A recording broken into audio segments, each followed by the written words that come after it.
Աստված հավատարիմ է։ Դեյվիդ Վիլկերսոն, օր հոկտեմբերի 11։ Թշնամիները եկեղեցում։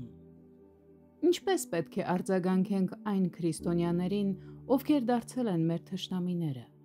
Տեր Հիսուսը մեզ պատվիրում է. սիրեցեք ձեր թշնամիներին, օրհնեցեք ձեզ անիծողներին, բարի արեք ձեզ ստողներին և աղոթք արեք ձեզ չարչարողների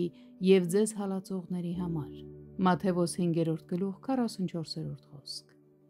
Եկեք քննենք մեր կյանքը այս 3 կետերի լույսի ներքո, տեսնելու համար, թե արդյոք հնազանդ ենք Քրիստոսին։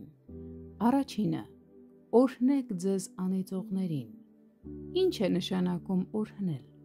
Այստեղ հունարեն օրհնելու համար գործածվող բառը նշանակում է բարձրաձայն բերանով խոսել միայն այն, ինչը լավն է և վեհացնող։ Մենք ոչ միայն պետք է լավ բաներ մտածենք մեր թշնամիների մասին, այլև պետք է բացահայտ խոսենք դրանց մասին։ Բարի արեք ձեզ ատողներին։ Ինչ է նշանակում բարիք անել մեզ ատողներին։ Հունարենում այստեղ իմաստը ենթադրվում է անկեղծություն և բժշկություն։ Տեր Հիսուսն ասում է. արա ամեն ինչ, ինչ քո ուժերում է, որպեսզի բերես քո թշնամու բուժումն ու ազատագրումը սատանայի թակարդից։ Կենտրոնացիր ոչ թե քո սեփական ցավի, այլ քո թշնամու հոգու խաբեության վրա։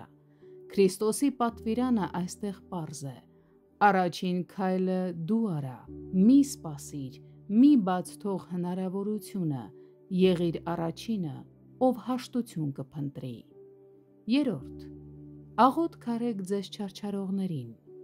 Այս պատվիրանը մենք տեսնում ենք քահանայապետների պարտականություններում։ Նախ օրենքը պահանջում էր, որ քահանան զոհ մատուցեր և դներ զոհասեղանի վրա, ժողովրդի մեղքերի քավության համար։ Երկրորդը, քահանան պետք է աղոթեր ժողովի համար, հանդես գալով որպես նրանց միջնորդ և բարեխոս։ Հենց այս պահին Քրիստոսը միջնորդում է ձեր թշնամիների համար։ Եթե մեկը մեղանչե,